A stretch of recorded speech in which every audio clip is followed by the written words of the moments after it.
guys, good afternoon. So ngayon guys, mag-unbox ako ng gift sa akin ni Tol kasi na-busy ako the past few days and talaga guys, ngayon lang talaga ako, as in ngayon lang ako araw nakapag-kuting-kuting tingnan ko ano dapat kuting-tingin dito sa bahay guys kasi talagang na-busy tayo. So ayun guys, ito yung regalo sa akin ni Tol. Actually, regalo niya to sa akin ng Christmas pero naibigay niya sa akin guys ng New Year. So ito yung nakalagay niya from Jo. Merry Christmas. Thank you so much for being a good friend, Tol. Hi, Tol. Alam ko makikita mo to. Thank you so much for this gift. Alam mo naman ako, di ba? Sabi mo pa sa akin, sana magustuhan ko. Alam mo ako at kilala mo ako na kahit anong klaseng regalo yan, magugustuhan at magugustuhan. Na-appreciate ko yan. You know me very well. So, ayun lang. So, natouch naman ako sa message.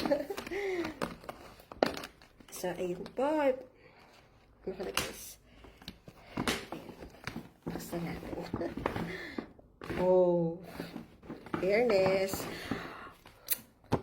Nako, Tol. Alam mo talaga kung anong gusto ko, diba? Look, guys. So nice. Talaga alam na alam mo yung taste ko, Alam mo na kung gaano ako kapasyon sa mga bag. Ayan. So, another year. So, thank you so much, Tol. Really, wala. I appreciate it too much. Thank you. Love lots. Oh, ang ganda niya, promise. Yun lang. Ayan. Thank you, Ma.